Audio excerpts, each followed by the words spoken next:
उमरिया में जनप्रतिनिधियों का विद्रोह। जनपद पंचायत मानपुर की अध्यक्ष ममता सिंह के खिलाफ बगावत हो गई है। विकास कार्यों में भेदभाव और अनदेखी के आरोपों के साथ जनपद सदस्यों ने मोर्चा खोल दिया है। कलेक्टर को बर्खास्तगी का ज्ञापन सौंपा गया और कलेक्टर पर गंभीर आरोप भी लगे हैं।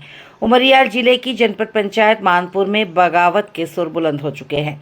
विकास कार्यों में अनदेखी और पक्षपात से नाराज जनपद सदस्य कलेक्ट्रेट पहुंचे। अध्यक्ष ममता सिंह पर अपने क्षेत्र को तरजीह देने और बाकी क्षेत्रों की अनदेखी का आरोप लगा। कलेक्टर को सौंपे गए ज्ञापन में साफ कहा गया है, अगर कार्रवाई नहीं हुई तो आंदोलन तेज होगा। वहीं जहां सभी सदस्यों को कलेक्टर ने बयान के लिए बुलाया तो बात और बिगड़ गई। सदस्यों का आरोप है कलेक्टर ने हमें न्यायालय से बाहर निकाल दिया और अपमानित किया।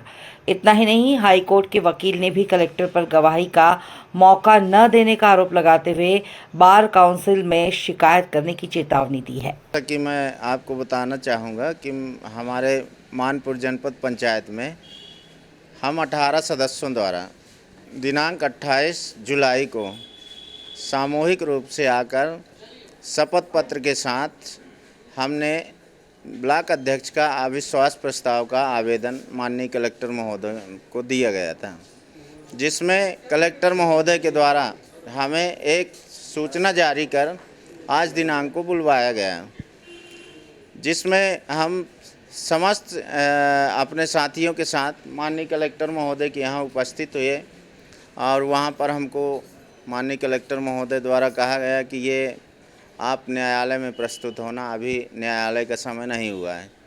हम सभी साथी न्यायालय का इंतज़ार करते रहे और इसके बाद जब न्यायालय में माननीय कलेक्टर महोदय आए तो हम वहाँ सभी सदस्य उपस्थित हुए। वहाँ पर हमारे पक्षकार वकील भी मौजूद थे। वहाँ पर हमने जो है माननीय कलेक्टर महोदय से पूछा कि हमें किस लिए बुलाया गया है, तो उन्होंने कहा कि आप लोग जो है अपना अपना कथन एक एक करके दें। हमने जनप्रतिनिधि होने के नाते अपनी गरिमा और अपना कथन जो है सार्वजनिक जाहिर करने की इच्छा नहीं जाहिर की। हमने वहाँ पर माननीय कलेक्टर महोदय को अपने अधिवक्ता के साथ एक सूचना पत्र जो है उसके विरोध में कि हमारा शपथ पहले से जमा है और कथन की बात है तो कथन हम सार्वजनिक नहीं, कहीं भी आप एकांत में बैठकर ले लीजिए। लेकिन उनके द्वारा हमारे अधिवक्ता को कहा गया कि आप यहाँ से जाइए और न्यायालयीन कार्रवाई करिए, हमारे ऊपर रिट दायर कर दीजिए। हम वहाँ से सभी अपने जनपद सदस्य साथी निराश होकर आ गए और यहाँ पर कलेक्ट्रेट कार्यालय में बीजेपी समर्थित जिला अध्यक्ष और वहीं कलेक्टर कार्यालय के अंदर जो है न्यायालय में जनपद अध्यक्ष और भाजपा के कई मंडल अध्यक्ष उपस्थित थे। वहाँ पर जो है हमारे साथियों को, हमारे साथ आए हुए और साथियों को जो हमारे शपथ पत्र में दस्तखत किए हैं और उनको जो है अपने शपथ पत्र में भी दस्तखत कराए हैं और उनसे कूट रचित रचना करवा रहे हैं। हम सभी जनपद सदस्य साथी काफ़ी निराश हैं। हम अविश्वास प्रस्ताव के लिए पीछे थे। हम पहले हमारे साथ जो है मानपुर के ही कुछ भाजपा समर्पित नेताओं ने उकसाया और दस्तखत कर हमें आगे भेजा और हम उसी के संदर्भ में हम जो है अविश्वास प्रस्ताव पेश किए थे, जिसमें हमको आज माननीय कलेक्टर न्यायालय के द्वारा कोई हमको निर्णय नहीं मिला। हम काफ़ी निराश हैं। हम अपनी व्यथा को लेके माननीय कोर्ट में उपस्थित होंगे। मैं सबसे पहले अपना परिचय देना चाहूँगी। मैं रोशनी सिंह, जनपद सदस्य वार्ड क्रमांक 11 की निर्वाचित जनपद सदस्य हूँ और आज मैं नहीं, मेरी हम लोग के साथ आए हुए पूरे जनप्रतिनिधि दुखी हैं और कहीं ना कहीं जो हम लोग चुनकर आए हैं 4000-5000 पब्लिक की आवाज़ है हम लोग। ये किसी से छिपा नहीं है, सब लोग जानते हैं। और जिस तरीके से कलेक्टर साहब ने आज हम लोगों से मतलब बर्बरता करी, मतलब ये जो उनका बिहेवियर था हमें बिल्कुल भी अच्छा नहीं लगा। जब हमको 11 बजे हम लोग यहाँ पर उपस्थित हो गए थे। 11 बजे उपस्थित होने के उपरांत हम अपने वकील के साथ कलेक्टर साहब के चैम्बर में जाते हैं और कलेक्टर साहब जी सीधा कहते हैं कि आप लोग यहाँ पर क्या करने आए हैं, क्यों आए हैं, मैं 1 to 1 सब लोगों से डिस्कशन करूँगा। तो हमने कहा कि सर एक्ट में और पंचायत राज अधिनियम में तो कहीं पर ऐसा है ही नहीं कि आप 1 to 1 किसी से चर्चा करें। तो उनने कहा कि न्यायालय में पेश होना। हमें ऐसा लगा कि जैसे हम कोई मुजरिम है, कोई हम ऐसी किसी की मर्डर करके आए हैं या कोई ऐसा काम करके आए हैं जो हमें कलेक्टर साहब न्यायालय में जाने की बात कह रहे हैं। फिर भी हम तब तक इंतजार किए, 4 बजे तक इंतजार कर रहे थे। जब माननीय कलेक्टर महोदय जी जब न्यायालय में बैठे तो हम न्यायालय में जब गए तो कुछ लोगों को हमारे बीजेपी कार्यालय में बुलाया गया और बीजेपी जिला अध्यक्ष जी और जनपद अध्यक्ष जी अपने सामने खड़े होकर उनका वो स्टेटमेंट दिलवाते हैं। ये कहाँ की राजनीति है, क्या है ये चीज़ें? जब आप विपक्ष का किसी का सुनोगे नहीं, किसी का जानोगे नहीं, तो कैसे हमें पता चलेगा कि भाई सच्चाई क्या है? कलेक्टर के सर पे आप चढ़ के और उनको दबाव में काम करवा रहे हो, ये बिल्कुल भी अच्छी बात नहीं है। कहीं ना कहीं हम भी जनप्रतिनिधि हैं। जब न्यायालय में कलेक्टर साहब बैठे थे उस दरमियान मैंने उनसे बात करी कि साहब हमको इसमें अगर आप कुछ नहीं कर सकते तो हमें इसकी एक पावती दे दीजिए, रिसीविंग दे दीजिए। तो उन्होंने साफ मना कर दिया कि हम नहीं देंगे, आप हट जाओ यहाँ से। तो भाई क्यों हट जाए हम यहाँ से, ये बताइए। हम जनप्रतिनिधि हैं, अपनी आवाज़ कलेक्टर से नहीं तो फिर किससे रखेंगे, किस पे उम्मीद करें बताइए। अब हमारे पास मेन लास्ट ऑप्शन बचा है न्यायालय। हम न्यायालय का दरवाज़ा खटखटाएंगे और हम लोग काफ़ी दुखी हैं। और भाजपा समर्थित कुछ लोगों ने हमें बिटिया बहन का दर्जा देकर और हमें कहा कि बेटा आप लोग ये फैसला लीजिए। और हमें लगा कि सही है, काम तो सच में नहीं हो रहा है, तो हमें ऐसा फैसला लेना चाहिए जनता के हित में, कोई हमारा व्यक्तिगत स्वार्थ नहीं था। लेकिन वो लोग आज पीछे से हमारे साथ जिस तरीके से षड्यंत्र, प्रारूप 3 में सबसे पहले दस्तखत उन्हीं का हुआ है। हमने किसी का दस्तखत नहीं किया जो आज हमारे ऊपर ये लोग आरोप लगा रहे हैं। तो कहीं ना कहीं इनकी सोची समझी साजिश है। इन लोग को मुझे लगता है कि कहीं ना कहीं पार्टी से बाहर थे, दूर थे, तो अपनी खुद की व्यक्तिगत छवि बनाने के चक्कर में हम लोग को आगे करके इस तरह की रणनीति रची गई। और मैं एक आदिवासी महिला जनप्रतिनिधि और मैं चाहूँगी माननीय न्यायालय महोदय से कि भाई आप न्यायालय के अंदर की वीडियो फुटेज जो है वो न्यायालय अपने पास मंगवाए और देखे कि जिस तरीके से कलेक्टर साहब बात कर रहे थे और उसी दरमियान भाजपा जिला अध्यक्ष जी और कितने मंडल अध्यक्ष, भाजपा की जनपद अध्यक्ष वहाँ पर खड़ी होकर के अपना वो बयान प्रस्तुत करवा रही थी। क्या ये उचित है? मैं आप लोगों से भी जानना चाहती हूँ, मैं सभी जनता को ये मैसेज देना चाहती हूँ कि ये बीजेपी सरकार कभी किसी की न्याय नहीं करेगी। ये कलेक्ट्रेट है, हमें लगता है यहाँ पे न्याय होता है लेकिन न्याय नहीं होता। और मैं कहना चाहूँगी ये कलेक्टर नहीं, कलेक्टर भाई क्या होता है कलेक्टर? ये कलेक्टर साहब को खुद समझ में नहीं आ रहा है। बीजेपी के दबाव में आके काम करी। संजीव श्रीवास्तव ने तो हमारा चुनाव डिस्टर्ब किया था। इन्होंने तो प्रत्यक्ष जनता के सामने और न्यायालय में बैठकर जो अनहोनी इन्होंने किया है वो हम कतई बर्दाश्त नहीं करेंगे, ना ही हमारे क्षेत्र की जनता करेगी। हम जनप्रतिनिधि चुनकर आए हैं, कोई ऐसे वो नहीं है कि उठकर चले आए हैं। जब आप हमारी आवाज़ नहीं सुन रहे हो तो आम पब्लिक की आवाज़ क्या सुनोगे और हम क्या ही उम्मीद करेंगे आपसे? हम 10 से 4 बजे तक बैठे हैं, जनप्रतिनिधि है। कोई संविधान, कोई एक्ट में नहीं लिखा है कि आप जनप्रतिनिधि को बुलाकर असंवैधानिक तरीके से बुलाकर इतनी टाइम तक इंतजार करवाओ। आप कलेक्टर हो, आप सबकी रक्षा करने वाले हो, कहाँ रक्षा कर रहे हो आप? तो और हमें जाल में फंसा रहे हो।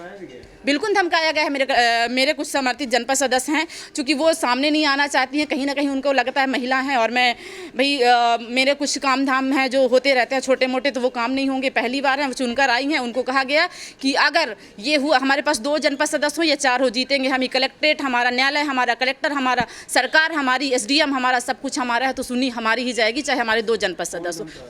तो उनके नाम से वो परिचित नहीं है, मैंने देखा भी नहीं है। वो उनके द्वारा मुझे बताया गया कि दीदी ऐसी बात है। तो मैंने कहा कि ये बताइए, हमारे पास न्यायालय है, कलेक्टर साहब है और वो सच में न्याय करेंगे।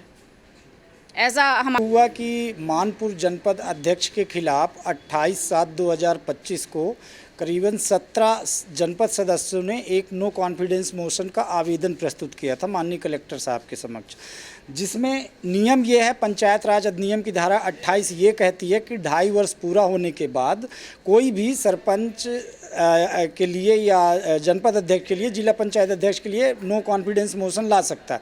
उसमें जनपद अध्यक्ष का नो कॉन्फिडेंस मोशन के लिए कलेक्टर को आवेदन दिया जाता है, स्वराज अधिनियम में क्लियर लिखा हुआ है। इन्होंने आवेदन दिया, 17 लोग थे आवेदन देने दिनांक को, और उसका नियम है कि कलेक्टर साहब पीठासीन अधिकारी नियुक्त करते, डिप्टी कलेक्टर रैंक से कम का अधिकारी नहीं होना चाहिए जो पीठासीन होना चाहिए, और वो सदन में, जनपद सदन में ही वो विश्वास प्रस्ताव पे चर्चा होती। लेकिन कलेक्टर साहब के द्वारा मैनिपुलेट किया गया, सबको व्यक्तिगत नोटिस जारी किया गया, जो कि कलेक्टर साहब का प्रोविज़न में कहीं नहीं है राइट कि कलेक्टर किसी का स्टेटमेंट रिकॉर्ड करेगा नो कॉन्फिडेंस मोशन में, कहीं भी नहीं है। उसके बावजूद भी ज़बरदस्ती नोटिस दी गई। जब मेरे पक्षकारों द्वारा मुझे यहाँ बुलाया गया तो मैंने उस पर आपत्ति प्रस्तुत किया, बनाया एक लिखित आवेदन, और जिसमें सभी 17 लोगों के दस्तखत करवाए, और उसके बाद मैं माननीय कलेक्टर महोदय के चैम्बर में गया अपना परिचय दे करके। तो कलेक्टर साहब ने ये कहा कि ये चैम्बर में ये सुनवाई नहीं होगी, ये न्यायालयीन प्रकरण है, न्यायालय में सुनवाई होगी। मैं कहा सर ये न्यायालयीन प्रकरण कैसे हो गया, ये तो अविश्वास प्रस्ताव का आवेदन दिया गया था। लेकिन कहा नहीं, हम न्यायालय में सुनेंगे। हम 4 बजे तक सभी लोग वेट करते रहे यहाँ पे। 4 बजे क्या होता है कि यहाँ पे एक जनपद सदस्य का जो विपक्ष है, जो जिनके खिलाफ अविश्वास प्रस्ताव लाया गया है, वो स्वयं उपस्थित होती हैं, अपने साथ लेकर के आती हैं और अपने सामने खड़े होकर बयान रिकॉर्ड कराती हैं। और जब मैं कलेक्टर साहब से मिलने के लिए, इस पे ऑब्जेक्शन करने के लिए जाता हूँ तो 20 मिनट तक मुझे बैठाया जाता है बाहर, क्योंकि वहाँ भाजपा के जिला अध्यक्ष और बहुत सारे मंडल अध्यक्ष बैठे हुए थे। फिर 20 मिनट बाद जब मैं जाता हूँ कलेक्टर साहब से बोलता हूँ कि ऐसा हो रहा, तब आते हैं तो बोलते हैं हम बाहर कर देंगे। मैं जब अपना वकालतनामा प्रस्तुत किया और कहा कि मैं इनका पक्ष रखने के लिए खड़ा हुआ हूं, तो उन्होंने कहा कि आपको इस न्यायालय में पक्ष रखने का कोई अधिकार नहीं है, न इस केस में कोई वकील नियुक्त किया जा सकता है। जबकि मैं बता दूं, हमारा एडवोकेट एक्ट जो है वो ये कहता है किसी भी व्यक्ति के लिए अगर वो सक्षम नहीं है अपनी बात रखने के लिए तो अपना अधिवक्ता नियुक्त कर सकता है। और मैं अपने एडवोकेट एक्ट्स के तहत पावर साइन करा के और पेश किया, जिसको कलेक्टर साहब ने नहीं लिया। मुझे अपमानित किया गया कि आप न्यायालय से बाहर हो जाइए। इसके लिए मैंने कलेक्टर साहब को एक आवेदन भी दिया है कि आपने एक वकील को किस तरह से अपने पक्षकार का पक्ष रखने से रोका गया, हमको कमज़ोर किया गया और दूसरे पक्ष को बढ़ावा दिया गया, ये किया गया है। आज मुझे बहुत शर्मिंदगी महसूस हो रही है। एक अधिवक्ता के प्रोफेशन में एक कलेक्टर के द्वारा इस तरह किसी अधिवक्ता का अपमान करना कतई बर्दाश्त से बाहर है, और इसके लिए मैंने आवेदन भी दिया है और आगे भी जो कार्रवाई होगी हम करेंगे। और इनके पक्ष के लिए हम जल्द से जल्द हाई कोर्ट में रिट दायर करेंगे, क्योंकि कहीं नियम नहीं है। कलेक्टर साहब कहीं भी किसी का स्टेटमेंट रिकॉर्ड कर ही नहीं सकते, कोई प्रोविज़न नहीं है इसका। बिल्कुल, मैं बार काउंसिल को और चीफ सेक्रेटरी को, स्टेट को मैं कल लेटर लिखूंगा, और और मैं अभी आरटीआई के थ्रू यहाँ से वीडियो रिकॉर्डिंग भी मांगूंगा कि किस तरह से एक अधिवक्ता के साथ दुर्व्यवहार किया गया। और एक चीज़ बड़ी बात मैं बता दूं, जब मैं यहाँ से निकल रहा था तो भाजपा के कुछ नेता खड़े थे, मैं देख नहीं पाया कि किसने बोला। एक ने पीछे से मेरे को बोला कि हम बम गिरा देंगे अगर हमारी बात नहीं सुनी जाएगी तो। ये स्टेटमेंट इस कलेक्ट्रेट में एक वकील के लिए एक भाजपा का नेता यूज किया है, बहुत शर्मिंदगी की बात है।